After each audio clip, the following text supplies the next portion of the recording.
जनपद के बड़ा गांव गेट बाहर चिम्मन लिटोरी की बगिया में 7 दिवसीय श्रीमद् भागवत कथा का समापन हुआ। भागवत कथा भाषण के लिए वृंदावन धाम से पधारे खिलन कृष्ण शास्त्री ने श्रोतागणों को भागवत कथा कर सुनकर मंत्र मुग्ध कर दिया। कार्यक्रम के अंतिम दिन समापन के साथ विशाल भंडारे का आयोजन भी किया गया। इस अवसर पर मुख्य अतिथि के रूप में समाज सेवी डॉक्टर संदीप सरावगी उपस्थित रहे। कार्यक्रम को सफल बनाने में मुख्य रूप से अंकुर गोस्वामी, जगदीश प्रजापति, नीरज साहू, संजू तिवारी का विशेष योगदान रहा।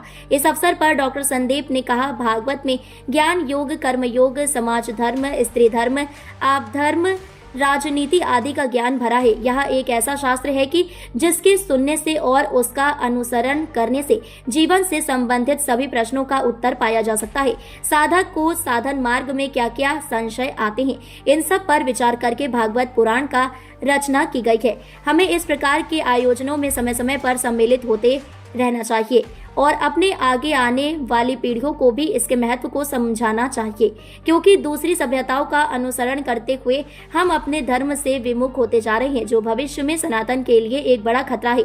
हमें अपने वेद पुराण आदि धर्म ग्रंथों को कुछ समय निकालकर नियमित रूप से पढ़ना चाहिए। इन्हें पढ़ने से निश्चित रूप से आपके जीवन में सकारात्मक बदलाव आएंगे।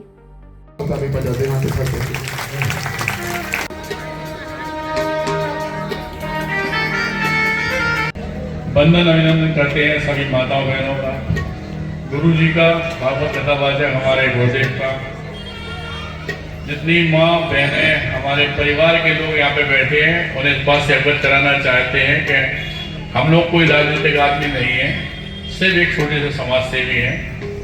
हम लोगों का सुबह से संघर्ष सेवा समिति के नाम से हम लोग सेवा का काम करते हैं। एसएन टावर झोपन बाग में हम लोगों का ऑफिस है, जहाँ पर किसी भी बेटी जिसके माँ बाप नहीं है, भाई नहीं है, उन बेटियों का कन्यादान तक हम लोग लेते हैं, श्रृंगार हम कराते हैं, उसके दुख में सुख में काम करते हैं। और इस बात का जात पात हम लोग यहाँ नहीं होते। इस बात का सबसे बड़ा उदाहरण ये है कि सनातन धर्म के अंतिम पायदान पर खड़े हुए वाल्मीकि बेटियों के भी पैर धोकर हम लोगों ने कन्यादान किया। करोड़ों रुपए की पॉलिसी बीमा निगम द्वारा उनके लिए कराई जाती है, जीवन बीमा। अगर वो बेटियां राखी बांधने के लिए हम लोग के ऑफिस में आती हैं तो स्थिति ये है कि सारी किस्तें हम ही लोग, पढ़ाई लिखाई हो किसी बच्चे की, वास्तविकता में आगे बढ़ना चाहता हो, इस देश को गौरवान्वित करने का काम कर रहा हो, इस बुंदेलखंड की धरा को गौरवान्वित करने का काम कर रहा हो, तो वहां पे भी हम लोग तन मन धन सारी चीजों से उनकी सेवा करते हैं। ये जो लोग हैं हमारे छोटे भाई दोस्त आए, जिनकी वजह से आज इतना अच्छा वातावरण यहाँ पे हो रहा है, इन लोगों से भी वादा किए हैं कि अगर हमारी माँ बहनें तैयार हों तो इसी आंगन में, इसी प्रांगण में आप ही लोगों की देख रेख में हम अपनी तरफ से एक आइस कैंप लगवा दें।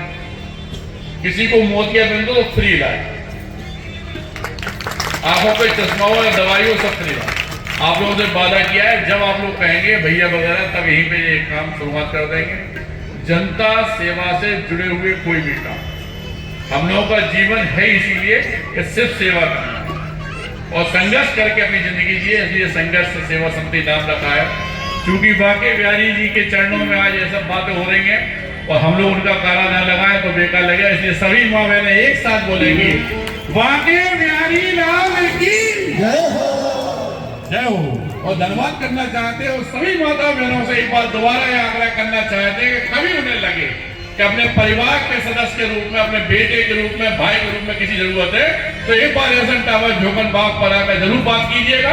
ये हमारे दोस्त यार मित्र सारे लोग खड़े हैं, इनसे आप पूछकर हमारे यहाँ तक आ सकते हैं।